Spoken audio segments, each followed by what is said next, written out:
Porong, sebuah kecamatan di Kabupaten Sidoarjo, Jawa Timur, sejak lama dikenal sebagai daerah yang tenang. Sawah-sawah terbentang hijau, jalan desa masih dilalui becak, dan kali Porong mengalir pelan membawa kehidupan bagi warga sekitar.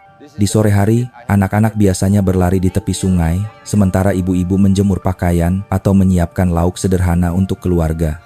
Namun, di balik ketenangan itu, perlahan muncul bayangan kelam yang membuat banyak orang tidak lagi merasa aman di tanah sendiri. Awalnya hanya terdengar kabar samar. Ada pemuda yang tidak pulang setelah pergi ke pasar, seorang pedagang kecil yang hilang jejak, lalu seorang gadis desa yang tidak pernah kembali setelah berjualan lotre di tepi jalan. Semua dianggap kebetulan. Sebagian orang menenangkan diri dengan berpikir mungkin mereka merantau atau pindah tanpa pamit. Tetapi lama-kelamaan, jumlah orang yang hilang makin bertambah, dan desas-desus mulai terdengar di setiap sudut kampung. Malam-malam di Porong berubah sunyi mencekam. Jika biasanya terdengar suara jangkrik, tawa remaja, atau obrolan bapak-bapak di pos ronda, kini yang terdengar hanyalah bisikan ketakutan. Pintu rumah ditutup lebih cepat, lampu dimatikan lebih awal, dan banyak warga tidak berani keluar setelah maghrib. Anak-anak dilarang bermain jauh, bahkan ke warung sebelah rumah sekalipun. Semua merasa ada sesuatu yang tidak beres, tetapi tak seorang pun berani mengucapkannya dengan lantang. Rasa curiga itu makin menguat ketika warga mulai menghubungkan satu persatu peristiwa hilangnya orang dengan keberadaan sebuah warung kecil di pinggir Jael Raya Porong. Warung itu, warung nasi sejahtera, dikelola oleh pasangan suami istri sederhana bernama Bu Mirna dan Pak Sarwo. Dari luar tampak biasa saja, papan namanya sudah kusam, cat terkelupas karena hujan dan panas. Namun, entah mengapa, warung itu selalu ramai. Sopir truk, buruh bangunan, pedagang pasar, hingga pegawai kantor semua pernah mampir, tergiur oleh nasi murah dengan lauk daging yang potongannya besar dan empuk. Tapi di balik aroma masakan yang menggoda, ada rahasia gelap yang tak lama lagi akan mengguncang Porong. Desa yang dulunya damai akan segera menjadi saksi bagaimana kebenaran, meski tertutup rapat, pada akhirnya akan mencari jalan untuk keluar ke permukaan. Di sepanjang JL Raya Porong, deretan warung makan sederhana berdiri saling berdempetan. Ada yang menjual pecel lele, ada yang menawarkan soto, dan ada juga yang hanya berupa gerobak kecil dengan lampu temaram. Namun di antara semua itu, ada satu warung yang selalu mencuri perhatian. Namanya Warung Nasi Sejahtera. Dari luar, penampilannya tak jauh beda dengan warung lain, dinding kayu, atap seng yang sudah berkarat, dan papan nama yang catnya terkelupas. Tetapi setiap kali orang lewat, hampir pasti terlihat bangku-bangkunya terisi penuh. Warung itu milik pasangan suami istri, Bu Mirna dan Pak Sarwo. Mereka dikenal ramah, selalu menyapa pelanggan dengan senyum, meski matanya sering menyimpan sorot yang sulit ditebak. Bu Mirna biasanya sibuk di dapur, memasak lauk, sementara Pak Sarwo mengurus bagian depan, menyapa tamu, mengantar pesanan, atau sekadar membantu membawakan teh manis dingin ke meja. Dari cara mereka bekerja, sekilas terlihat seperti keluarga sederhana yang berjuang menghidupi diri. Yang membuat warung ini berbeda dengan warung lain adalah menu andalannya, daging. Setiap porsi nasi lengkap hanya dihargai Rp20.000, tetapi lauknya selalu melimpah. Potongan daging yang disajikan besar-besar, empuk, dan terasa gurih manis seakan dimasak dari bahan pilihan. Para sopir truk sering bergurau, kalau lewat Porong, perut kosong langsung ingat Warung Nasi Sejahtera. Bahkan ada yang bilang, makan sekali saja sudah bikin ketagihan. Kelebihan lain, warung ini tidak pernah kekurangan stok daging. Di saat banyak pedagang lain di pasar Porong mengeluh harga daging naik dan sulit didapat, panci di dapur Bu Mirna selalu penuh. Ada daging semur berwarna coklat pekat, ada tumisan kecap, ada pula gorengan renyah yang aromanya menyebar hingga ke jalan. Orang yang lewat sering menoleh, tergoda oleh wangi bumbu yang menyeruak keluar dari dapur sempit itu. Salah satu pelanggan setia adalah Fajar, buruh bangunan yang rumahnya tidak jauh dari Kali Porong. Setelah seharian bekerja, tubuhnya berdebu semen, kaosnya basah kuyup oleh keringat. Fajar dan teman-temannya sering mampir makan di warung tersebut. Baginya, harga yang murah dan porsi yang besar pas sekali dengan penghasilan yang pas-pasan. Kadang ia juga membeli bungkus untuk ibunya, Ibu Sumi, yang menunggu di rumah. Namun, meski banyak yang memuji kelezatan daging di sana, Ada juga beberapa pelanggan yang merasa ada keanehan. Pernah suatu kali Fajar mengernyit ketika mengunyah sepotong semur daging. Teksturnya memang lembut, lebih lembut daripada daging sapi pasar yang biasanya alot. Rasa manis gurihnya juga berbeda, seolah ada sesuatu yang sulit dijelaskan.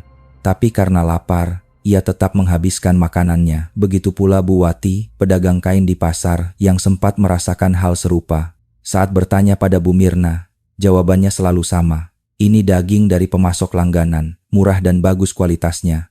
Jawaban itu terdengar wajar, apalagi disertai senyum ramah. Namun, bagi sebagian orang yang jeli, ada kegelisahan di balik sorot mata Bu Mirna. Sesuatu yang tidak pernah benar-benar bisa ditutupi oleh senyum di bibirnya. Hari-hari terus berlalu, dan warung nasi sejahtera tetap menjadi tempat favorit banyak orang.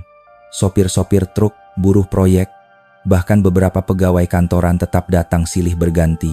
Suasana warung selalu riuh oleh suara obrolan, gelak tawa, dan bunyi sendok garpu beradu dengan piring. Di luar, lalu lintas porong berisik oleh klakson kendaraan. Tapi di dalam warung, yang terdengar hanyalah suara orang-orang makan dengan lahap. Tak seorang pun menduga bahwa di balik aroma masakan yang begitu menggoda, tersimpan sebuah rahasia kelam. Rahasia yang suatu hari akan membuat Porong, bahkan seluruh Jawa Timur, gemetar ketakutan. Siang itu, matahari Porong terasa menyengat. Jalanan penuh debu, truk pasir berderet, dan motor-motor melaju cepat. Fajar baru saja selesai bekerja di proyek bangunan. Kaosnya basah oleh keringat, wajahnya kusam oleh debu semen. Bersama beberapa teman, ia mampir ke warung nasi sejahtera untuk mengisi perut. Seperti biasa, ia memesan sepiring nasi dengan tumis kangkung, sambal pedas, dan semur daging yang jadi primadona. Namun kali ini, ada sesuatu yang membuat langkah Fajar terhenti sesaat. Ketika piringnya diletakkan di meja, ia memandang potongan daging coklat pekat yang mengkilap.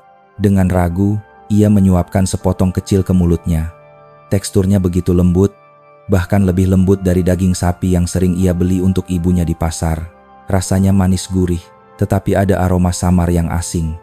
Fajar mengernyit, seakan lidahnya ingin menolak. "Kenapa, Jar? Rasanya enak kan?" tanya salah satu temannya sambil tertawa. Fajar mengangguk pelan, pura-pura biasa, tapi hatinya gelisah. Ia tahu benar bagaimana rasa daging sapi pasar. Agak alot, berserat jelas, dan terkadang berlemak. Sedangkan yang ia makan ini berbeda, terlalu lembut, terlalu halus. Ketika ia menoleh ke arah dapur, matanya bertemu dengan Bu Mirna yang sedang menuangkan potongan daging baru ke panci. Sekilas, senyuman Bu Mirna tampak dipaksakan, seolah menutupi sesuatu. Fajar buru-buru menunduk, menelan sisa nasi dengan perasaan tak nyaman. Beberapa hari setelahnya, pengalaman serupa juga dialami Bu Wati, pedagang kain dari Pasar Porong. Suatu siang ia membeli nasi bungkus dari warung nasi sejahtera. Saat menunggu pesanan, hidungnya mencium bau aneh dari arah dapur, bau anyir, mirip darah segar yang belum sempat dicuci. Ia refleks menutup hidung. "Bu Mirna, kok ada bau darah ya?" tanyanya setengah berbisik. Bu Mirna tampak terkejut sejenak, lalu cepat-cepat tertawa kecil. "Ah, mungkin daging baru datang, Bu. Belum sempat saya bersihkan." Jawaban itu terdengar masuk akal. Tapi tatapan mata Bu Mirna yang menghindar membuat Bu Wati tak enak hati. Malam harinya, ketika membuka nasi bungkus dan duduk makan bersama keluarga, Bu Wati hampir tak sanggup menelan sepotong daging. Suaminya makan dengan lahap, bahkan memuji rasanya. Anak bungsunya berceloteh sambil mengunyah riang. Tapi Bu Wati hanya diam, menaruh kembali daging ke piring. Dadanya berdebar. Ada sesuatu yang tidak benar dengan lauk itu. Sementara itu, Fajar semakin dihantui perasaan aneh. Ia mulai memperhatikan sebuah pola. Setiap kali ada kabar orang hilang di sekitar Porong, beberapa hari kemudian, lauk daging di warung nasi sejahtera justru makin melimpah. Kecurigaan itu mencapai puncaknya pada suatu malam. Fajar pulang larut karena proyek sedang dikejar tenggat. Di jalan sepi, ia melihat motor tua milik Pak Sarwo melintas. Di bagian belakang motor, ada sebuah kotak besar yang ditutup terpal. Dari sela-selanya, cairan gelap menetes ke aspal, meninggalkan jejak basah. Bulu kuduk Fajar berdiri. Ia berhenti menatap lama, pikirannya kalut. Apa itu? Darah, bisiknya pada diri sendiri. Keesokan harinya, ia menceritakan hal itu kepada sahabatnya, Roni. Saat mereka duduk di tepi kali porong sambil mencuci ember semen. Aku lihat sendiri, Ron. Ada cairan merah menetes dari kotak motor Pak Sarwo. Itu bukan cat, bukan oli. Aku yakin itu darah. Roni terdiam, wajahnya serius. Ia ingin menertawakan Fajar, tapi sorot mata sahabatnya begitu meyakinkan. Jar, kau harus hati-hati. Kalau salah, bisa berbahaya. Mereka bukan orang sembarangan. Kita nggak bisa menuduh tanpa bukti, ucap Roni dengan nada pelan. Fajar mengangguk, meski hatinya masih gelisah. Ia tahu, apa yang ia lihat malam itu bukanlah hal biasa. Ada sesuatu yang sangat gelap di balik dapur sempit warung kecil itu. Malam itu, udara porong terasa lebih dingin dari biasanya. Angin dari arah kali porong berembus pelan, membawa bau lumpur yang menusuk. Fajar sedang terlelap di rumah kayu sederhana milik ibunya, Ibu Sumi, ketika tiba-tiba ia terbangun oleh suara jeritan samar dari kejauhan. Suara itu terdengar tajam, seperti jeritan seorang perempuan. Jantung Fajar berdegup kencang. Ia bangkit dari tikar, berjalan pelan ke jendela, dan mengintip keluar. Dari arah warung nasi sejahtera, cahaya lampu minyak berkedip samar. Pintu dapur terbuka setengah, dan dari dalam terdengar suara benda berat diseret di lantai. Degup jantung Fajar makin kencang. Dengan langkah hati-hati, ia keluar rumah dan bersembunyi di balik pagar bambu. Pandangannya langsung tertuju pada sosok Pak Sarwo. Lelaki itu sedang menarik sebuah karung besar ke belakang rumah. Karung itu basah, meninggalkan jejak cairan gelap di tanah. Fajar menahan napas, tubuhnya bergetar hebat. Lalu, dalam sekejap, cahaya bulan menyingkap sesuatu yang membuat darahnya berhenti mengalir. Sebuah tangan manusia terkulai keluar dari mulut karung. Pucat, tak bergerak, jari-jarinya kaku. Ya Allah, bisik Fajar lirih. Matanya membelalak, tanpa sengaja kakinya menginjak ranting kering di tanah. Krek! Suara itu terdengar jelas di tengah malam yang sunyi.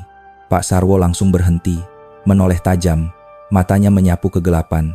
Fajar menahan napas, tubuhnya gemetar, lalu bersembunyi di balik pohon pisang. Detik-detik terasa seperti seabad. Akhirnya, Pak Sarwo menggeleng pelan, lalu kembali menyeret karung masuk ke dalam. Fajar hampir pingsan. Keringat dingin membasahi tubuhnya meski udara malam begitu menusuk. Dengan langkah goyah, ia kembali ke rumah. Malam itu, bayangan tangan pucat itu terus menghantui pikirannya. Keesokan paginya, Fajar menemui sahabatnya Roni di sebuah warung kopi kecil dekat sungai. Wajahnya pucat, suaranya bergetar saat menceritakan apa yang ia lihat. Teriakan malam, karung besar, dan tangan manusia yang terkulai keluar. Roni yang biasanya santai kini ikut pucat. Jar, kau sadar tidak? Kalau ini benar, berarti kita berhadapan dengan sesuatu yang sangat berbahaya. Tapi kalau kau salah, kau bisa dituduh memfitnah, katanya serius. Fajar menatap sahabatnya dengan mata penuh ketakutan. Aku tidak mungkin salah, Ron. Aku lihat dengan jelas. Kita nggak bisa diam. Kita harus lapor polisi. Roni terdiam lama, menatap aliran sungai yang tenang. Akhirnya ia mengangguk pelan. Baiklah, tapi kita harus cari cara yang aman. Jangan sampai mereka tahu kita yang melapor. Namun, tanpa disadari, dari balik jendela warung yang gelap, sepasang mata sedang memperhatikan mereka dengan tajam. Malam itu, kecurigaan Fajar bukan lagi sekadar firasat.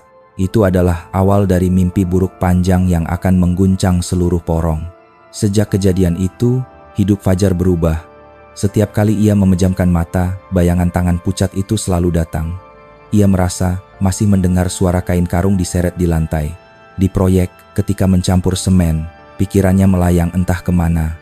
Nafsu makannya hilang, tubuhnya makin kurus, dan ibunya mulai khawatir. Jar, kau sakit? Tanya Ibu Sumi suatu malam, menatap anaknya dengan cemas. Fajar hanya menggeleng pelan, tak sanggup menceritakan kengerian yang ia lihat. Sementara itu, Roni juga mulai merasa resah. Suatu sore, mereka duduk di tepi kali porong. Angin sore bertiup pelan, membawa aroma lumpur sungai. Roni menatap sahabatnya dan berkata lirih, "Kalau benar kecurigaanmu, kita butuh bukti. Kalau cuma cerita, orang tidak akan percaya. Mereka akan bilang kita berhalusinasi." Fajar mengangguk, wajahnya tegang. "Aku tahu. Kita harus lihat lebih dekat. Kalau tidak, makin banyak orang yang jadi korban." Keduanya saling menatap, lalu diam-diam berikrar dengan suara nyaris tak terdengar. Mereka tidak akan tinggal diam. Apapun risikonya, mereka akan mencari kebenaran. Malam-malam berikutnya, Fajar dan Roni tak bisa lagi tidur dengan tenang. Bayangan karung basah yang diseret Pak Sarwo, lengkap dengan tangan manusia yang terkulai, terus menghantui mereka. Rasa takut bercampur dengan tekad membuat keduanya nekat melakukan sesuatu yang sebelumnya tak pernah mereka bayangkan. Mengintai warung nasi sejahtera. Sekitar pukul 11 malam, mereka bersembunyi di balik semak-semak tak jauh dari warung. Lampu minyak di dapur masih menyala redup, dan suara jangkrik memenuhi udara lembab porong.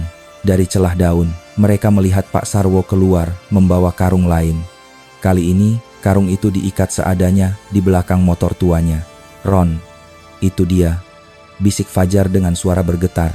Roni hanya mengangguk, wajahnya pucat. Mereka memutuskan mengikuti dari jauh. Jalan yang dilalui gelap, hanya diterangi sinar bulan samar. Motor itu terus melaju menuju arah Kali Porong. Dari kejauhan, keduanya mendengar suara cipratan keras, seperti benda berat dilempar ke dalam air. Fajar menutup mulutnya, mual, sementara Roni menelan ludah, tubuhnya kaku. "Ron, kau dengar itu?" bisik Fajar. Roni mengangguk, suaranya nyaris tak terdengar. "Aku dengar. Itu bukan sampah biasa." Keesokan harinya, Pasar Porong digemparkan oleh kabar hilangnya seorang gadis penjual lotre bernama Nisa. Ibunya menangis di depan surau, memohon bantuan warga. Beberapa pedagang bersumpah melihat Nisa terakhir kali berjalan melewati warung nasi sejahtera menjelang maghrib.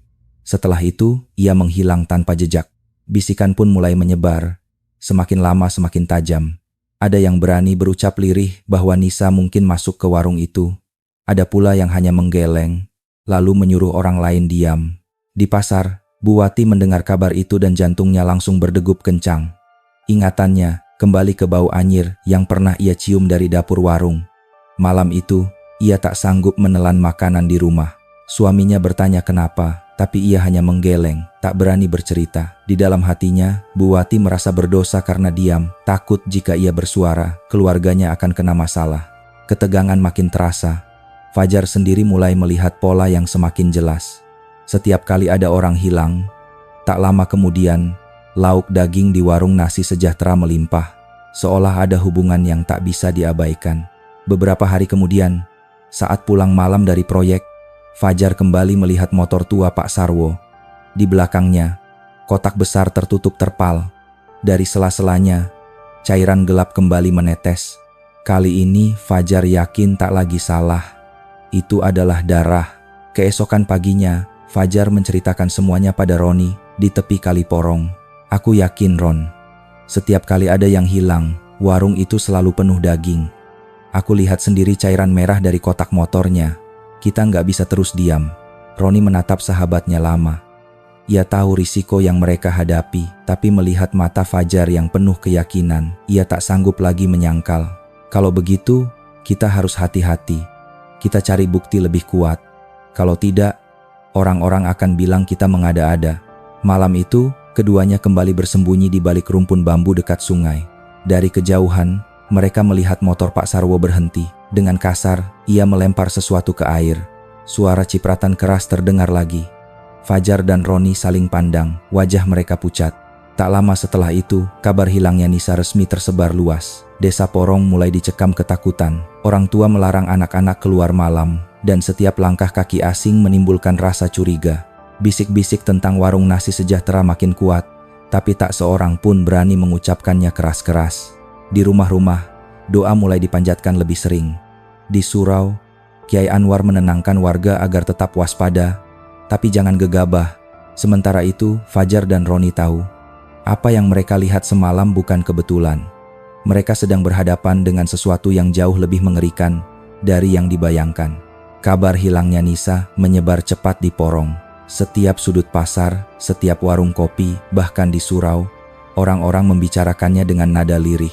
Tapi semakin banyak yang berbisik, semakin tebal pula rasa takut yang menyelimuti desa itu. Tidak ada yang berani menyebut nama warung nasi sejahtera dengan lantang. Meski sebagian besar warga diam-diam menghubungkannya dengan kejadian tersebut, Bu Wati, pedagang kain di pasar, adalah salah satu orang yang paling gelisah. Sejak lama ia menyimpan kecurigaan. Bau anyir dari dapur warung itu masih membekas di hidungnya, membuat perutnya mual setiap kali teringat. Kini, dengan hilangnya Nisa, ia merasa hatinya makin tak tenang. Malam itu, ketika makan bersama keluarga, ia hampir tidak menyentuh nasi bungkus yang dibelinya siang tadi. Suaminya makan dengan lahap, bahkan memuji, "Luar biasa, dagingnya empuk sekali." Anak bungsunya berceloteh sambil mengunyah riang. Tapi Bu Wati hanya diam, menatap piringnya dengan mata kosong. Setiap kali ia mencoba menelan, tenggorokannya serasa tersumbat. Di dalam hatinya, ia bergumam, "Kalau benar ini bukan daging sapi, apa yang sudah kami makan selama ini?" Rasa bersalah itu membuatnya sulit tidur. Malam-malam ia terjaga, mendengar suara-suara kecil dari luar rumah, seakan ada yang mengikuti. Akhirnya, pada suatu pagi, ia memberanikan diri menemui Kiai Anwar, tokoh agama yang disegani warga Porong. Dengan suara bergetar, Bu Wati menceritakan semua, bau darah dari dapur, rasa aneh daging, dan kabar hilangnya Nisa. Matanya berkaca-kaca, tangannya gemetar. "Kiai, saya takut salah bicara, tapi kalau saya diam, bagaimana kalau makin banyak korban?" Kiai Anwar mendengarkan dengan tenang, wajahnya penuh empati. Ia lalu berkata lembut, "Bu Wati, ini perkara besar. Kita tidak boleh sembarangan menuduh. Tapi firasat seorang ibu tidak bisa diabaikan. Yang terbaik kita catat semua hal yang mencurigakan, kita awasi. Dan bila waktunya tepat, kita laporkan pada pihak berwenang. Kebenaran akan terungkap insya Allah." Kata-kata itu sedikit menenangkan hati Bu Wati, meski rasa takut masih menyelimuti. Ia pulang dengan langkah berat, tapi di dalam hatinya ada tekad baru. Ia tidak akan diam bila ada tanda mencurigakan lagi. Sementara itu, Fajar dan Roni semakin yakin bahwa rahasia besar sedang tersembunyi di balik dapur warung nasi sejahtera. Mereka tak lagi sekadar curiga. Malam-malam berikutnya, mereka mulai mengatur siasat. Fajar nekat masuk ke warung sendirian. Dengan alasan mencari toilet, saat berjalan ke bagian belakang, pandangannya langsung tertumbuk pada lantai semen yang basah. Ada noda gelap yang belum sepenuhnya hilang, mirip bekas darah yang disiram air. Dengan tangan gemetar, ia mengeluarkan ponsel dari saku dan mengambil beberapa foto. Jantungnya berdegup kencang, seakan setiap detik ada mata yang mengintainya. Ketika ia kembali ke depan, Bu Mirna sudah berdiri menunggu. Tatapannya tajam, suaranya datar tapi dingin. "Fajar, kau mondar-mandir, ada perlu apa?" Fajar memaksa tersenyum. Cuma cari kamar kecil, Bu." Bu Mirna hanya mengangguk tipis, tapi matanya seolah menembus hati Fajar. Malam itu, di tepi sungai, Fajar menunjukkan foto-foto itu pada Roni. Tangannya bergetar saat memperlihatkan layar ponsel. "Lihat ini, Ron. Bekas darah. Kau tidak bisa lagi bilang aku salah." Roni menelan ludah, wajahnya tegang. "Ya Allah, Jar, kalau ini benar, kita harus segera bicara dengan polisi. Tapi jangan gegabah. Kalau mereka tahu kita yang melapor, kita bisa celaka." Hari-hari berikutnya, suasana desa semakin berubah. Orang-orang mulai enggan makan di warung nasi sejahtera. Sebagian hanya berbisik di pojokan pasar, sebagian lagi memilih pura-pura tidak tahu. Tapi ketakutan makin nyata. Di rumah, Fajar merasa semakin diawasi. Kadang ia mendengar suara langkah di luar pagar bambu. Kadang ada bayangan melintas di jendela. Tapi saat ia keluar, jalanan kosong, nafsu makannya hilang, tubuhnya makin kurus, dan Ibu Sumi semakin khawatir. "Jar, ada apa sebenarnya?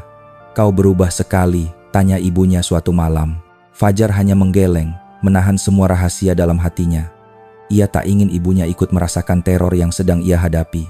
Dan di tengah rasa takut itu, Fajar dan Roni semakin yakin mereka tidak bisa lagi mundur. Apapun risikonya, mereka harus membawa kebenaran ini ke pihak berwajib. Hari-hari setelah Fajar berhasil memotret noda darah di belakang warung, hidupnya berubah menjadi serba gelisah. Ia tidak bisa tidur nyenyak. Setiap malam ia merasa ada mata yang mengintai dari kegelapan. Kadang terdengar suara sandal diseret di luar pagar, kadang bayangan samar melintas di jendela. Rasa takut itu membuat tubuhnya makin kurus. Namun, di balik ketakutan, ia juga merasa punya pegangan. Foto-foto yang diambil di belakang warung nasi sejahtera itu bukan lagi sekadar firasat, melainkan bukti nyata. Bersama Roni, ia menyusun keberanian untuk melangkah lebih jauh. Suatu pagi, keduanya bersepakat untuk mendatangi kantor polisi sektor Porong. Dengan hati-hati, mereka menunggu waktu yang sepi agar kedatangan mereka tidak terlalu menarik perhatian. Jalan menuju kantor polisi terasa panjang. Keringat dingin mengalir di pelipis Fajar, sementara Roni sesekali menoleh ke belakang, memastikan tidak ada yang mengikuti. Setibanya di kantor polisi, mereka diterima oleh seorang perwira muda bernama Ibda Bayu Prasetyo. Usianya sekitar 30-an. Wajahnya tenang, sorot matanya penuh perhatian. Dari awal, Bayu tampak berbeda dengan bayangan polisi yang kaku. Nada suaranya lembut dan menenangkan. "Kalian yakin dengan apa yang kalian lihat?" tanya Bayu. Tubuhnya sedikit condong ke depan, mencoba membaca keseriusan mereka. Fajar menelan ludah, lalu berkata dengan suara bergetar, "Saya lihat sendiri, Pak. Malam itu, ada tangan manusia keluar dari karung yang diseret Pak Sarwo. Saya tidak mungkin salah." Roni menambahkan, "Kami juga punya foto. Ini, Pak, bekas darah di belakang warung." Ia menyerahkan ponsel, menunjukkan gambar-gambar yang membuat ruangan hening sejenak. Bayu menghela napas panjang. Wajahnya serius. "Ini hal yang sangat berat. Tapi kalian harus tahu, kalau salah langkah, bisa berbahaya. Bukan hanya untuk kalian, tapi juga untuk proses hukum. Kita tidak boleh gegabah." Fajar dan Roni saling pandang. Keduanya masih gemetar. Fajar berkata lirih, "Tapi kalau kita diam, Pak, akan makin banyak korban." Mata Bayu menatap mereka dalam-dalam, lalu ia mengangguk pelan. "Baik, saya akan turun langsung. Tapi kalian harus tetap hati-hati. Jangan biarkan mereka tahu siapa yang melapor." Malam itu, Bayu menyusun rencana sederhana. Ia akan menyamar sebagai pelanggan biasa, datang makan seperti orang kebanyakan. Dengan pakaian sederhana, ia masuk ke warung nasi sejahtera. Warung tampak seperti biasanya. Beberapa sopir truk sedang makan sambil bercanda. Televisi tua di pojok ruangan memutar acara komedi. Bau masakan memenuhi udara, menggoda siapa saja yang lewat. Bu Mirna menyambut Bayu dengan senyum tipis. "Silakan duduk, Pak," ucapnya ramah. Bayu memesan sepiring nasi dengan semur daging. Ketika suapan pertama masuk ke mulutnya, hatinya bergejolak. Teksturnya terlalu lembut, rasanya gurih tapi aneh. Ia menahan ekspresi, berpura-pura menikmati. Diam-diam, ia membungkus sepotong daging dengan tisu dan menyimpannya di saku. Seorang sopir truk di sampingnya bercanda, "Murah kan, Bang? Kalau lewat sini wajib mampir. Mana ada warung lain bisa kasih daging setumpuk begini." Sopir lain menimpali, "Iya, heran juga aku. Kok nggak pernah kehabisan stok dagingnya?" Mereka tertawa seolah itu hanya gurauan ringan. Bayu ikut tersenyum, tapi hatinya muram. Setelah selesai makan, ia berkata ramah pada Bu Mirna, "Masakannya enak sekali. Wajar kalau warung ini ramai." Bu Mirna hanya tersenyum tipis, tapi sorot matanya tajam, seakan ingin membaca isi pikirannya. Malam itu, Bayu kembali ke kantor membawa sampel daging. Ia segera mengirimnya ke laboratorium forensik. Fajar dan Roni yang menunggu dengan cemas bertanya, "Bagaimana hasilnya, Pak?" Bayu hanya menjawab singkat, "Kita tunggu. Tapi firasat saya, kalian tidak salah." Hari-hari menunggu terasa panjang. Fajar tak lagi bisa makan dengan tenang.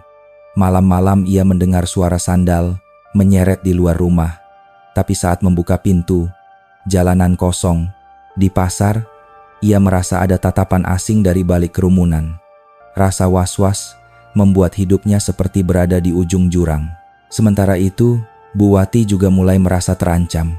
Suatu sore, saat pulang dari pasar, ia merasa ada orang yang mengikutinya dari belakang. Setiap kali ia menoleh, langkah itu berhenti.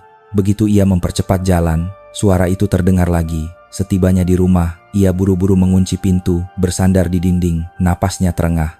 Dalam hati ia berkata, "Kalau aku bicara terus terang, apa mereka akan menyingkirkanku juga?"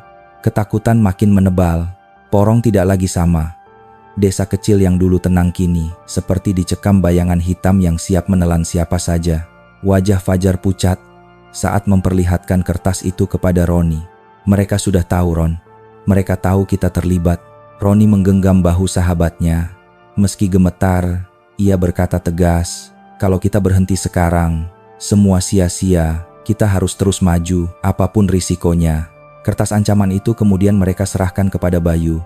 Sang polisi muda mengerutkan kening, lalu menyimpannya sebagai barang bukti. "Kalian harus lebih hati-hati. Jangan pernah sendirian. Saya akan minta anggota berjaga dari jauh, tapi jangan sampai mereka tahu. Di sisi lain, gosip di Porong semakin meluas. Warga berbisik-bisik di pasar. Ada yang mulai berani melontarkan kalimat pahit. Hati-hati, kalau masih makan di situ, katanya dagingnya bukan sapi. Namun cepat-cepat orang lain menegur, jangan keras-keras. Bisa bahaya kalau mereka dengar. Suasana desa tak lagi sama. Malam hari, banyak rumah menutup pintu lebih awal. Jalanan lengang, hanya suara jangkrik dan gonggongan anjing yang terdengar. Warung-warung kecil sepi, hanya warung nasi sejahtera yang tetap menyala terang, seolah menantang setiap desas-desus. Fajar sendiri makin terpuruk. Nafsu makannya hilang, tubuhnya kurus, matanya cekung. Ibunya, Ibu Sumi, berkali-kali bertanya, "Nak, apa yang kau sembunyikan? Kenapa kau seperti orang ketakutan?" Tapi Fajar hanya menggeleng, tak sanggup menceritakan rahasia gelap yang ia simpan. Malam-malam, ia sering terbangun karena mimpi buruk. Suara jeritan perempuan, karung diseret, tangan pucat menjulur keluar. Kadang ia merasa ada bayangan berdiri di luar jendela, mengawasi dengan mata kosong. Di pasar, Bu Wati juga semakin dihantui rasa bersalah. Setiap kali ia melihat Ibu Nisa menangis di depan surau, hatinya terasa remuk. Ia ingin bicara, ingin menceritakan semuanya, tapi lidahnya keluh. Ia takut, kalau ia bersuara, keluarganya bisa jadi target berikutnya. Ketika malam makin larut, dan desa makin sunyi, satu hal makin jelas. Porong sedang dikepung oleh ketakutan. Warung kecil di pinggir jalan itu bukan lagi sekadar tempat makan. Ia telah menjelma menjadi bayangan gelap yang mengintai setiap warga. Dan di tengah bayangan itu, Fajar, Roni, dan Bu Wati tahu, mereka sudah berdiri terlalu jauh untuk mundur.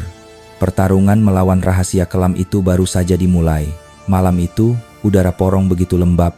Awan menutupi bulan, membuat jalanan desa gelap gulita. Hanya suara jangkrik dan desiran angin dari arah kali Porong yang terdengar. Fajar dan Roni duduk di tepi sungai. Tubuh mereka diselimuti rasa gelisah. "Ron," suara Fajar pelan. "Aku masih yakin malam itu aku dengar sesuatu jatuh ke sungai. Aku tidak salah dengar. Ada yang dibuang di sini." Roni menatap air yang berkilau, diterpa cahaya lampu jauh. Wajahnya muram. Kalau benar ada yang dibuang, bisa jadi itu bukti. Bukti yang tidak bisa dibantah. Keputusan diambil malam itu juga. Dengan membawa senter kecil dan sebatang kayu panjang, keduanya kembali ke tepi kali. Suasana mencekam, aroma lumpur bercampur amis, membuat perut mereka mual. Fajar menyorotkan senter ke arah akar pohon yang menjuntai ke air. Tiba-tiba ia tercekat. "Ron, lihat itu." Suaranya bergetar. Di antara akar yang menjorok ke air, tampak sebuah karung putih tersangkut.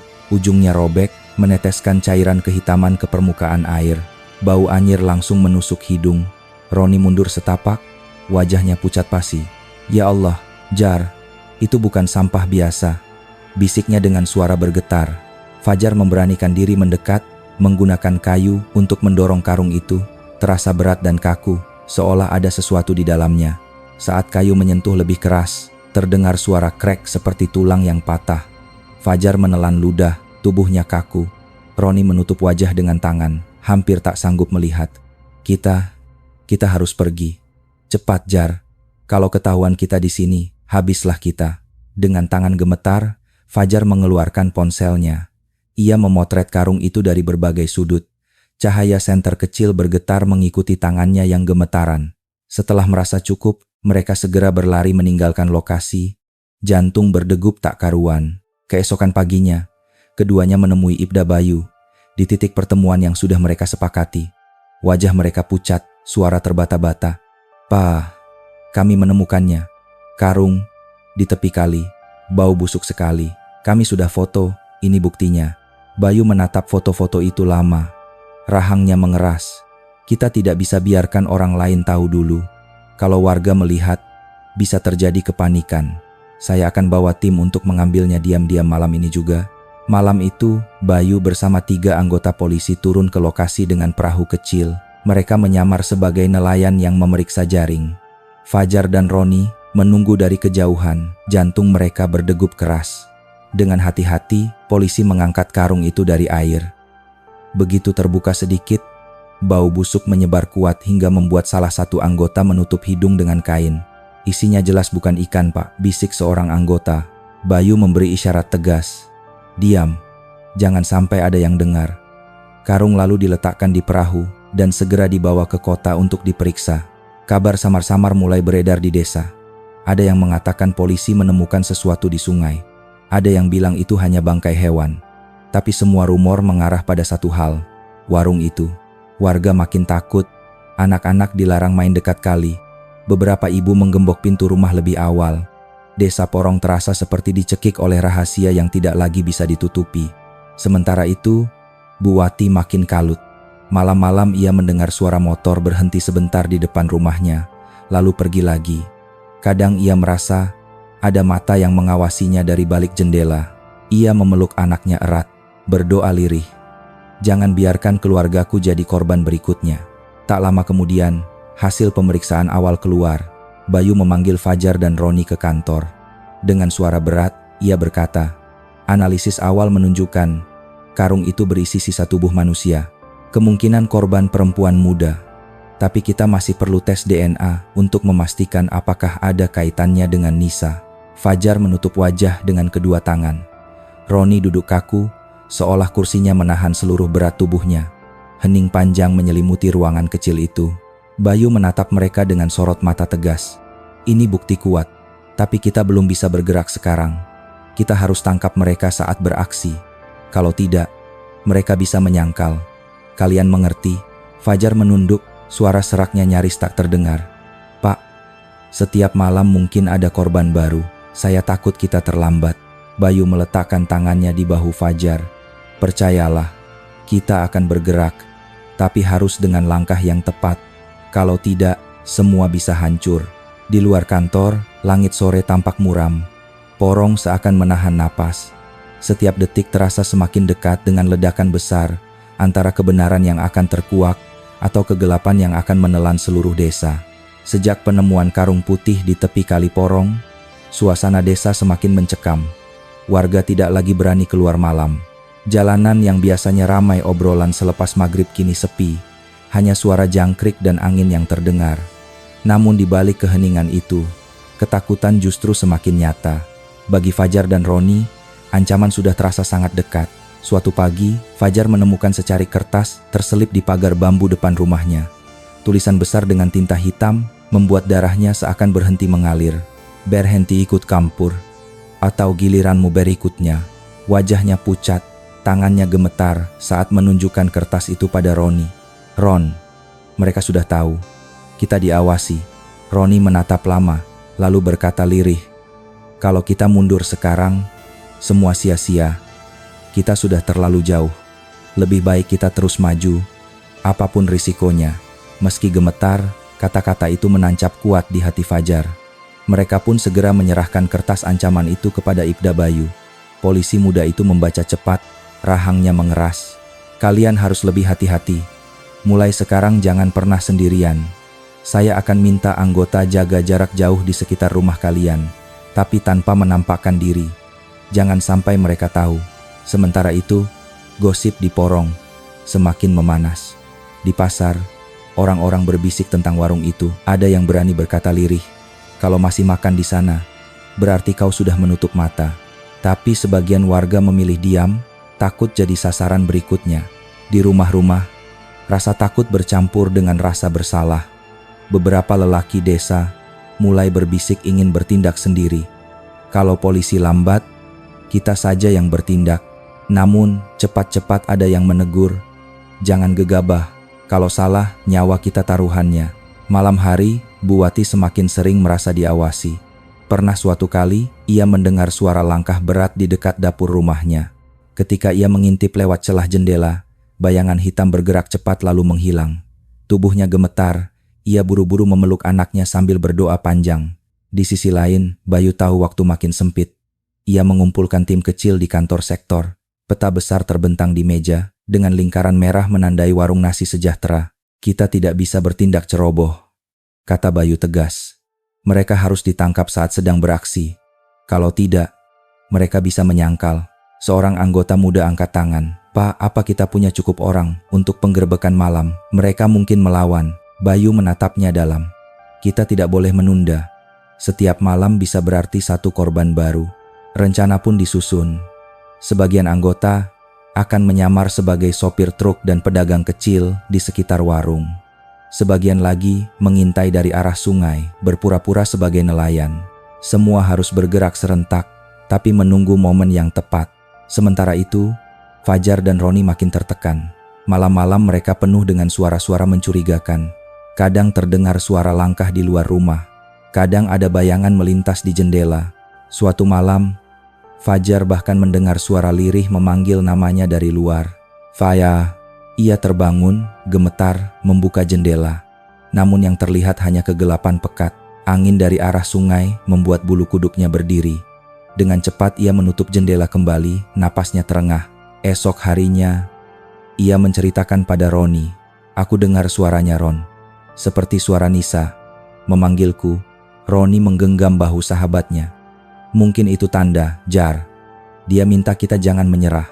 Kata-kata itu membuat tekad Fajar menguat meski ketakutan masih menjerat. Di kantor polisi, Bayu mempersiapkan segalanya. Kamera pengintai dipasang diam-diam menghadap pintu belakang warung. Surat resmi penggerebekan sudah ditandatangani. Malam penentuan semakin dekat. Namun, di sisi lain, keluarga Fajar mulai ketakutan. Ibunya, Ibu Sumi, menangis pelan. "Nak, berhentilah. Aku takut kehilanganmu." Fajar memeluk ibunya erat. "Bu, kalau aku diam, akan makin banyak yang hilang. Aku tidak bisa." Malam itu, langit porong tampak berat.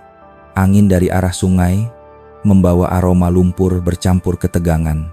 Setiap rumah menutup pintu lebih awal, seolah desa tahu sesuatu besar akan terjadi. Dan di tengah ketakutan itu, warung nasi sejahtera tetap berdiri. Lampunya terang, seakan menantang siapa saja yang berani membongkar rahasianya. Malam itu, porong terasa lebih sunyi dari biasanya. Bulan tertutup awan, hanya suara jangkrik dan desir angin dari kali porong yang terdengar. Namun, di tengah kesunyian itu, ada ketegangan yang menggantung di udara. Warung nasi sejahtera masih berdiri dengan lampu dapurnya menyala terang, seakan menantang semua gosip yang beredar. Di berbagai sudut desa, polisi sudah menempati posisi masing-masing.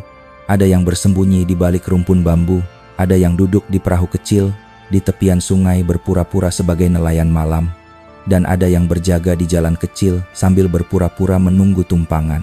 Semua menahan napas, menunggu tanda. Ibda Bayu berdiri di titik pengamatan, matanya menatap lurus ke arah warung. Radio kecil di tangannya berdesis lirih, melaporkan posisi tiap anggota. "Kamera aktif?" tanyanya cepat. "Siap, Pak. Semua sudut dapur dan halaman sudah terekam," jawab salah seorang anggota. Sementara itu, Fajar dan Roni tak sanggup tinggal diam di rumah. Meski dilarang, mereka bersembunyi di balik semak, sedikit lebih dekat dari yang diizinkan. Jantung mereka berdetak kencang, wajah tegang. "Jar, kalau ketahuan kita bisa celaka," bisik Roni. "Aku harus lihat sendiri, Ron. Kita sudah sejauh ini," jawab Fajar dengan tatapan membara. Hampir pukul tengah malam, tiba-tiba udara malam pecah oleh sebuah jeritan panjang. Bukan samar, bukan sekadar bisikan angin, melainkan jeritan nyata seorang perempuan muda. Suara itu menembus dinding kayu warung, penuh rasa sakit, lalu mendadak terputus seolah mulutnya dibekap dengan kasar.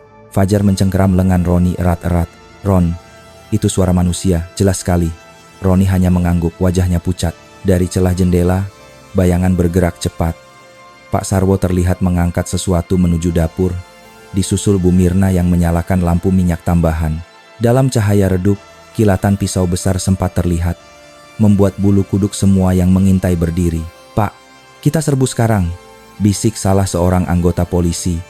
Hampir kehilangan kesabaran, Bayu menggeleng, wajahnya tegang. "Belum, jeritan saja tidak cukup di pengadilan. Kita butuh bukti visual." Fajar hampir meneteskan air mata. "Pak, bagaimana kalau itu Nisa?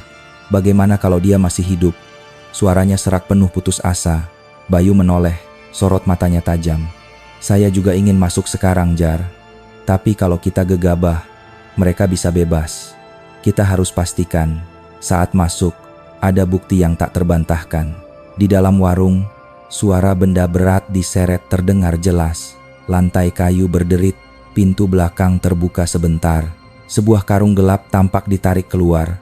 Namun sebelum polisi sempat mendekat, Pintu itu digembok rapat. Suara kunci besi menembus keheningan malam, membuat semua orang semakin gelisah. "Pak, kalau kita tunggu, korban bisa mati," desis seorang anggota dengan wajah penuh emosi. Bayu mengepalkan tangan. Hatinya berperang.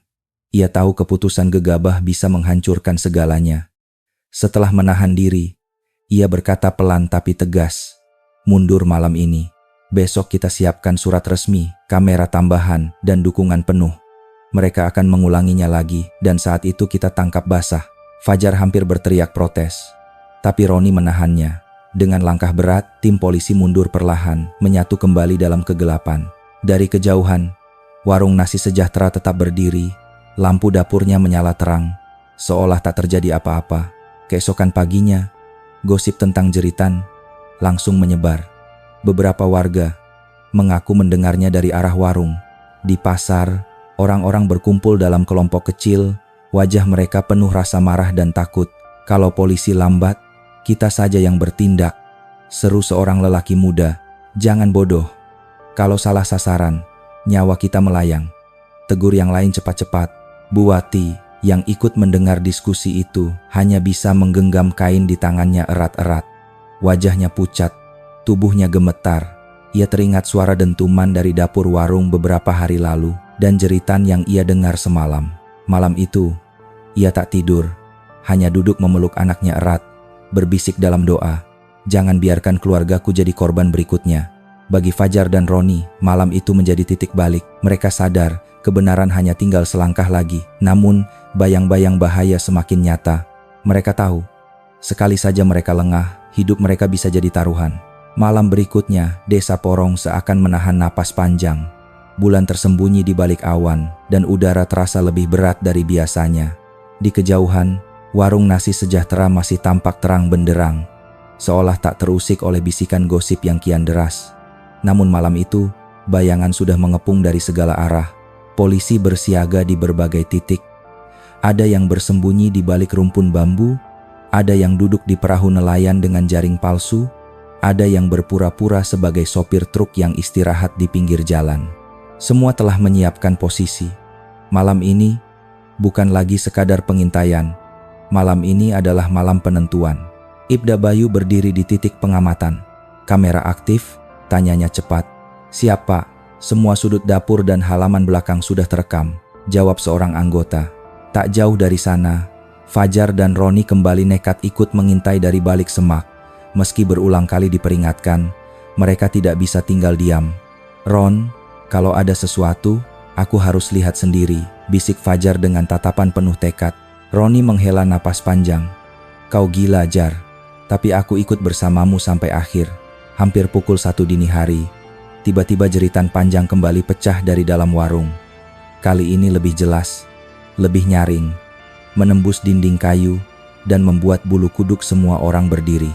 Kamera inframerah merekam dengan terang. Pak Sarwo menyeret seorang gadis muda ke dapur. Bu Mirna menyalakan lampu minyak, lalu mengikat tubuh gadis itu di kursi, membekap mulutnya dengan kain.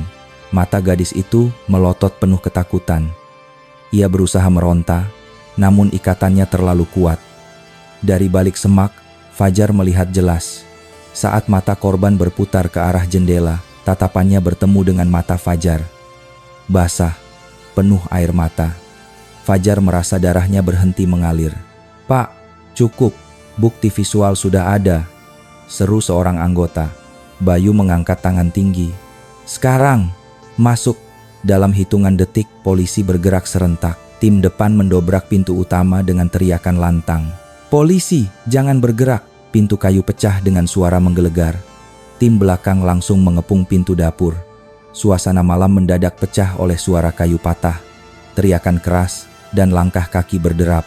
Pak Sarwo terperanjat, namun refleks meraih parang besar dari meja. Dengan teriakan buas, ia mengayunkan parang ke arah pintu. Dua polisi sigap menangkis, suara logam beradu keras memecah udara. Bu Mirna menjerit histeris, berusaha kabur lewat jendela, namun langsung ditangkap seorang anggota. Tangannya mencakar liar, berteriak hingga suaranya parau. Sebelum borgol mengunci pergelangan tangannya, Fajar tak tahan melihat korban terikat, menerobos masuk dari pintu belakang. "Sabar, Kami tolong kamu, teriaknya sambil berusaha membuka ikatan. Pak Sarwo melihatnya dengan mata liar, lalu menyerang ke arah Fajar. Namun kali ini polisi sudah siap. Dua anggota menubruknya dari samping, menjatuhkan tubuh besarnya ke lantai. Parang terlepas, jatuh berdenting. Sarwo masih meronta, namun pukulan popor senjata membuatnya lunglai. Gadis muda itu berhasil dilepaskan. Fajar menggenggam tangannya erat, menuntunnya keluar. Kau selamat sekarang. Ayo ikut kami. Di halaman, warga yang sudah terbangun mulai berdatangan. Ada yang menjerit histeris, ada yang memeluk anak-anak sambil menutup mata mereka. Ada pula yang marah, sampai berteriak ingin membakar warung itu malam itu juga. Jangan, biarkan hukum yang bekerja. Suara Bayu tegas menahan massa. Seorang lelaki desa maju dengan wajah merah padam. Suaranya pecah karena emosi. Kami makan di sini bertahun-tahun. Ya Allah, apa yang sebenarnya kami telan? Tangisnya pecah, ditenangkan tetangga di sebelahnya. Di tengah kerumunan, Bu Wati muncul dengan wajah pucat. Tubuhnya gemetar, namun ia memberanikan diri menggenggam tangan Fajar dan Roni. Nak, kalau bukan kalian, mungkin ini tidak pernah terbongkar. Terima kasih. Suaranya pecah, matanya berkaca-kaca. Polisi membawa Sarwo dan Mirna keluar dalam keadaan terikat. Warga menatap dengan campuran ngeri dan marah. Beberapa meludah ke tanah. Ada yang menunduk sambil melantunkan doa, berharap desa mereka segera bersih dari kegelapan. Di dalam warung, tim forensik mulai memeriksa. Mereka menemukan meja kayu penuh noda merah, karung hitam berisi pakaian robek, dan pisau-pisau besar yang berlumuran. Namun ada satu benda yang membuat Bayu berhenti. Sebuah buku catatan lusuh di bawah tumpukan karung. Saat dibuka, isinya bukan daftar belanja, melainkan deretan tanggal dan kode aneh. X12, F7, E3. Bayu mengernyit. Ini bukan catatan dapur, ini kode. Seorang anggota mendekat. Mungkin daftar korban, Pak. Bayu menatap dingin. Atau daftar pesanan. Keheningan sejenak menyelimuti ruangan. Semua sadar, kasus ini bukan hanya soal sepasang suami istri yang gila. Ada sesuatu yang lebih besar, lebih gelap, mengatur dari balik bayangan. Malam itu, warung nasi sejahtera tidak lagi sama. Rahasia kelam yang selama ini tertutup asap dapur akhirnya terbongkar. Namun rasa takut belum hilang. Karena buku catatan itu baru membuka pintu menuju kegelapan yang lebih dalam. Malam penggerebekan itu membuat desa Porong geger. Namun bagi polisi, itu baru permulaan. Di kantor sektor, Pak Sarwo dan Bu Mirna duduk terikat di ruang interogasi. Wajah mereka kusut, penuh keringat. Bu Mirna sesekali menangis lirih, lalu tiba-tiba terdiam seperti patung. Sementara Sarwo hanya menatap kosong ke meja, bibirnya mengeras seakan menahan sesuatu. Ibda Bayu memasuki ruangan dengan map besar di tangannya. Ia meletakkan foto-foto barang bukti di atas meja, karung hitam, pisau berlumur noda, slip rekening, dan terutama buku catatan lusuh penuh kode aneh. Bayu menatap tajam ke arah keduanya. Siapa yang menulis ini? Tanyanya. Suaranya tenang tapi menusuk. Bu Mirna gemetar. Matanya berkaca-kaca. Itu Sarwo. Saya hanya masak. Saya tidak tahu apa-apa. Bayu menoleh ke arah Sarwo. X12, F7, E3. Apa maksud kode ini? Sarwo perlahan mengangkat wajahnya.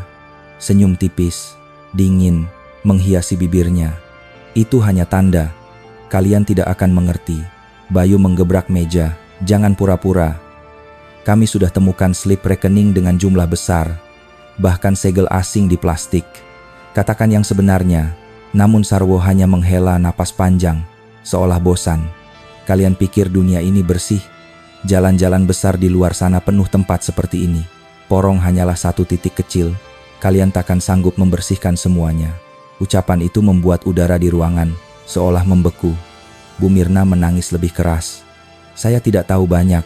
Mereka datang malam-malam, bawa uang, kadang barang. Sarwo yang bicara. Saya cuma masak. Tolong, saya tidak mau lagi. Bayu mencondongkan tubuh. Berapa kali mereka datang? Entah. Terlalu sering, jawab Mirna sambil menutup wajahnya dengan kedua tangan. Sementara itu, di luar ruangan, suasana kantor polisi penuh ketegangan. Ratusan warga berdesakan di balik pagar. Ada yang berteriak menuntut hukuman mati, ada yang hanya duduk lemas sambil memegangi dada, Seorang ibu tua membawa foto anaknya yang hilang 2 tahun lalu, berteriak histeris. "Pak polisi, periksa buku itu, mungkin nama anak saya ada di sana." Seorang pemuda dengan mata merah berteriak lantang, "Bakar saja mereka, jangan biarkan hidup." Polisi yang berjaga harus membentuk barikade menahan amukan massa. Beberapa warga bahkan duduk di atas tikar, menolak pulang. "Kami berjaga semalaman, takut kalau ada yang kabur," kata seorang bapak sambil memeluk lutut. Tak jauh dari sana, Fajar dan Roni berdiri di antara kerumunan. Wajah mereka pucat. Sejak penggerebekan, tidur mereka kacau. Fajar tak lagi sanggup menyentuh lauk daging, hanya minum air atau makan pisang rebus yang diberikan ibunya.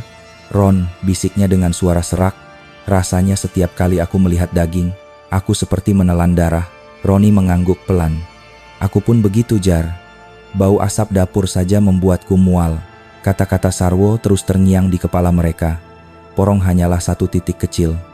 Kalau benar ada banyak tempat lain, berapa banyak korban yang sudah jatuh di dalam ruangan? Bayu mencoba pendekatan lain. Ia menatap lurus ke mata Sarwo. "Kau pikir dengan diam kau bisa lindungi orang-orang di balikmu? Kau salah. Setiap catatan di buku ini akan membawa kami ke mereka." Sarwo mendesis dingin. "Kalau kalian berani. Tapi ingat, semakin dalam kalian masuk, semakin gelap tempat itu. Ada orang-orang yang bahkan kalian tak berani sentuh." Bayu menahan amarah.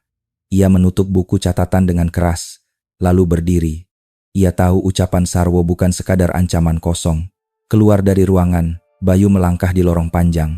Suara teriakan warga dari luar masih terdengar.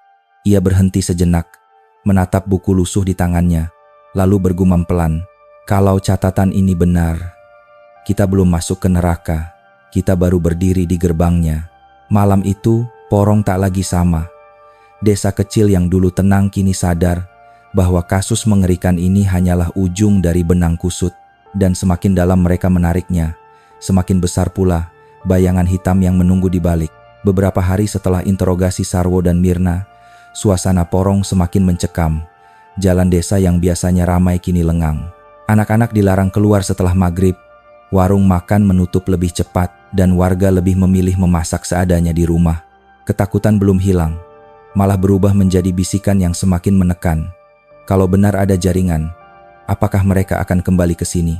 Di kantor polisi sektor, Ibda Bayu dan tim penyidik bekerja tanpa henti. Di atas meja terbentang buku catatan lusuh dengan kode-kode aneh. X12, F7, E3. Di sampingnya, slip-slip rekening dengan jumlah besar bernilai ratusan juta rupiah. Seorang penyidik muda bernama Budi membuka berkas tambahan. "Pak, kami menelusuri rekening ini. Uangnya mengalir ke Banjarmasin, lalu dipecah ke beberapa rekening kecil. Ujungnya masuk ke rekening atas nama PT Surya Abadi di Jakarta. Perusahaan sungguhan?" tanya Bayu. Di atas kertas iya. Mereka mengaku ekspor-impor daging. Tapi alamat yang tertera hanyalah gudang tua yang kosong. "Tidak ada aktivitas nyata," jawab Budi. Bayu menghela napas berat. Berarti jelas, Sarwo dan Mirna hanya kaki kecil. Uang besar mengalir ke orang lain. Orang yang lebih rapi menyembunyikan diri. Namun yang lebih mengejutkan, tim Intel juga menemukan jejak distribusi barang dari gudang kosong itu. Paket-paket besar rutin dikirim ke sebuah restoran mewah di Banjarmasin bernama Restoran Arjuna. Tempat itu terkenal dengan menu daging spesial Nusantara yang tak pernah dicantumkan asal-usulnya. Kapolres yang turun langsung memberi perintah tegas. "Target berikutnya, Restoran Arjuna. Kita harus pastikan jalur rantai ini tidak berhenti di desa." Malam itu, Bayu memimpin operasi penyamaran. Ia dan 2 anggota lainnya masuk sebagai pelanggan biasa. Dari luar, Restoran Arjuna tampak megah. Lampu kristal menggantung di langit-langit, pintu kaca berkilauan, dan tamu-tamu berpakaian elegan datang silih berganti. Tidak ada yang menyangka tempat mewah ini bisa terkait dengan kengerian di Porong. Seorang pelayan menyambut mereka dengan senyum tipis, namun tatapan matanya penuh perhitungan. Menu disodorkan. Di sana tertulis, "Daging spesial Nusantara, harga pasar khusus." Tanpa penjelasan lebih lanjut, Bayu berpura-pura memesan. Saat potongan daging itu dihidangkan, ia diam-diam menyimpan sebagian kecil ke dalam kantong plastik khusus untuk dibawa ke laboratorium. Rasanya di mulut memang lembut dan gurih, tapi hatinya mengeras. Ia tahu ada yang tidak beres. Dari meja sebelah, Bayu mendengar percakapan samar. Di ruang VIP lantai 2, terlihat sosok pria berjas hitam, rambut tersisir rapi. Ia duduk dikelilingi tamu penting, wajahnya penuh wibawa. Dari laporan intel, pria itu adalah Surya Mandala, Direktur PT Surya Abadi. Suara Surya terdengar tenang namun penuh kuasa. Jangan takut dengan gosip desa kecil, barang tetap mengalir, pelanggan tetap puas. Fase berikutnya segera dimulai. Bayu menahan napas, mencatat setiap kata. Inilah orang yang berada di balik bayangan, pemain besar yang selama ini tak tersentuh hukum. Sementara itu, di Porong, ketakutan warga perlahan berubah menjadi amarah. Sore itu, puluhan orang berkumpul di balai desa. Seorang bapak berteriak lantang, wajahnya merah padam. Berapa lama lagi kita harus hidup dalam bayangan? Kalau polisi tidak bisa, biar kami yang bertindak sendiri. Seorang ibu muda mengangkat foto anaknya yang hilang 3 bulan lalu. Air matanya mengalir deras. Kami sudah terlalu lama menunggu, jangan biarkan mereka bebas lagi. Suasana hampir ricuh. Aparat desa mencoba menenangkan, tapi amarah warga menumpuk seperti bara siap meledak. Di saat bersamaan, Bayu di kantor polisi menerima hasil laboratorium dari sampel daging restoran Arjuna. Hasilnya membuat seluruh ruangan hening. DNA yang terkandung di dalamnya identik dengan sampel korban dari Porong. Bayu mengepalkan tangan. Bukti sudah jelas. Ini bukan sekadar kasus desa. Ini jaringan besar, dan Surya Mandala ada di tengahnya. Namun ia sadar, melawan Surya tidaklah mudah. Orang itu punya uang, koneksi, bahkan mungkin pelindung di lingkaran kekuasaan. Bayu tahu, langkah berikutnya bukan hanya soal keberanian, tapi juga soal bagaimana menjaga agar hukum tetap berjalan tanpa hancur oleh bayangan yang lebih gelap. Malam itu, operasi besar digelar. Polisi bergerak menuju sebuah villa mewah di pinggiran kota Banjarmasin, tempat yang menurut intelijen sering dipakai Surya Mandala untuk pertemuan rahasia. Puluhan anggota kepolisian sudah menempati posisi. Ada yang bersembunyi di balik pepohonan, ada yang berpura-pura sebagai satpam perumahan, dan ada yang berjaga di jalan masuk utama. Di dalam villa, Surya tampak tenang. Dengan jas hitam yang rapi, ia duduk mengelilingi meja panjang bersama beberapa orang bersetelan mahal. Asap cerutu memenuhi ruangan.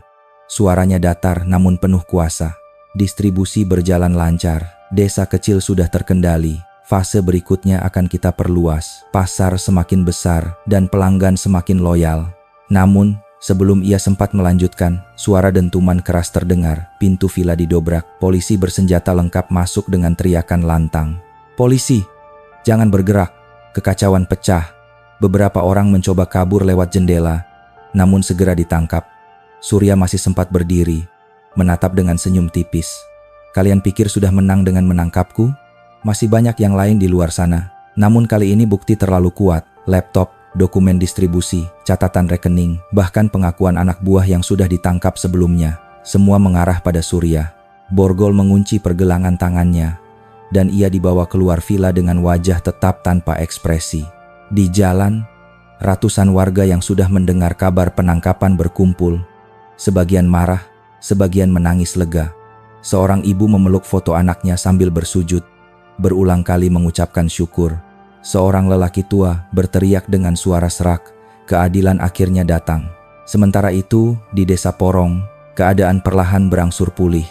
Pos ronda masih berdiri, tapi kini bukan lagi dipenuhi tatapan curiga, melainkan doa dan semangat menjaga bersama.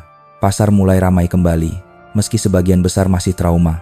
Butuh waktu panjang untuk melupakan, tapi sedikit demi sedikit kehidupan kembali mengalir. Fajar dan Roni berdiri di tepi kali Porong pada suatu sore. Matahari tenggelam memantulkan cahaya keemasan di permukaan air. Fajar menatap jauh, suaranya lirih. "Ron, aku masih sulit percaya semua ini terjadi di desa kita." Roni mengangguk. "Aku juga, Jar. Tapi aku belajar satu hal. Ketakutan bisa membuat kita lupa siapa kawan, siapa lawan. Kalau kita biarkan rasa takut menguasai, justru kita sendiri yang hancur." Di belakang mereka, Ibda Bayu berjalan mendekat.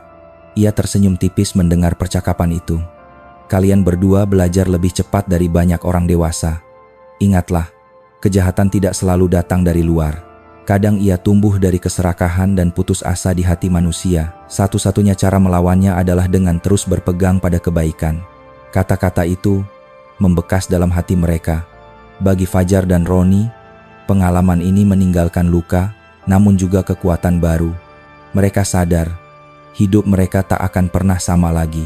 Tapi mereka juga tahu, ada tanggung jawab besar untuk menjaga desa, agar bayangan kelam tidak lagi merasukinya. Bagi kita yang mendengar kisah ini, ada pelajaran berharga. Keserakahan bisa membuat manusia kehilangan nurani. Ketakutan bisa membutakan kita, hingga tega menuduh sesama. Tapi, selama masih ada orang-orang yang berani bersuara, sekecil apapun, kebenaran akan selalu menemukan jalannya. Malam di Porong kini tak lagi sesunyi dulu. Suara jangkrik kembali terdengar. Anak-anak mulai berani bermain di tepi jalan, dan obrolan ringan di pos ronda kembali hidup. Namun ingatan akan warung nasi sejahtera, dengan rahasia kelamnya, tetap menjadi pengingat pahit. Bahwa kebaikan harus dijaga, dan keberanian sekecil apapun bisa menyelamatkan banyak nyawa. Sahabat, bagaimana menurut kalian? Jika berada di posisi Fajar dan Roni masih muda, namun harus menghadapi ancaman sebesar itu, apa yang akan kalian lakukan? Tulis pendapat kalian di kolom komentar. Dan jangan lupa tekan like serta subscribe, agar tidak ketinggalan kisah berikutnya. Karena selama masih ada cahaya kebaikan, bayangan kelam tak akan pernah benar-benar menang.